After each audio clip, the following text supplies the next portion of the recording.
10th result ఈ నెల ఎప్పుడైనా రావచ్చు. కానీ ఇవాళనే ఒక న్యూస్ ఛానల్లో చూసిన ఒక బాలుడు నీళ్ళలో దుంకి ఆత్మహత్య చేసుకుండు.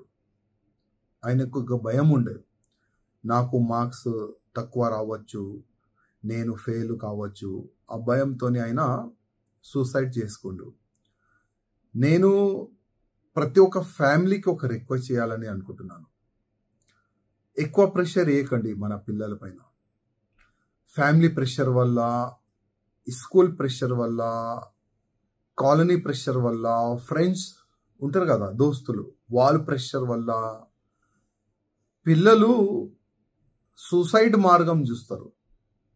కానీ సూసైడ్ మార్గం చూసే ప్రతి ఒక్క యువకులకి నా ఒక నివేదిక, మీరు మా దేశానికి ఒక ఫ్యూచర్, మన స్టేట్కి మీరు ఒక ఫ్యూచర్, దాని గురించి మీరు ఒక ఆలోచన చేయండి. నేను ఇవాళ ఫెయిల్ అయిపోతా, నాకు మార్క్స్ తక్కువ రావచ్చు, నా ఇంటోళ్ళు నాకు తిడతారు, ఆ భయంతో సూసైడ్ చేసే అది చాలా తప్పు పని. పిరికి వాళ్ళు చేస్తారు సూసైడ్. చాలా మంది ఇవాళ చూడండి, ఇవాళ ఫెయిల్ అవుతారు, నెక్స్ట్ టార్గెట్ ఉంటుంది వాళ్ళు, లేదు నేను నెక్స్ట్ పాస్ అవుతా. మళ్ళా ఫెయిల్ అవుతారు, లేదు నేను మళ్ళా ఎట్టి పరిస్థితుల్లో పాస్ అవుతా. ఆ సంకల్పం మీలో ఉండాలి. కానీ ఇవాళ మనం చూస్తున్నాం, చిన్న చిన్న మాటలకి పిల్లలు సూసైడ్ చేస్తున్నారు. చిన్న చిన్న మాటలకి పిల్లలు ఎల్లు ఈడ్చి వెళ్ళిపోతున్నారు. అది చాలా తప్పమ్మా.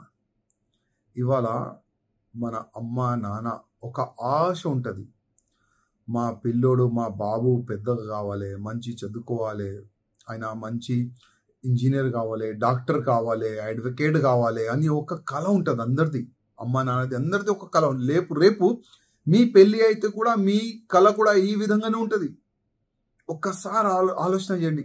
ఒకవేళ మీ పెళ్ళి అయిపోయిన తర్వాత మీ పిల్లలు ఇట్లనే సూసైడ్ చేస్తే ఎంత బాధ కలుగుతుంది. ఒక్కసారి మీ అమ్మ నాన్న ప్లేస్లో మీరు ఉండి చూడండి, ఎంత బాధ కలుగుతుంది. అందుకోసం యువకులారా దండం పెట్టి రిక్వెస్ట్ చేస్తున్నా, సూసైడ్ మార్గం చాలా తప్పు మార్గం.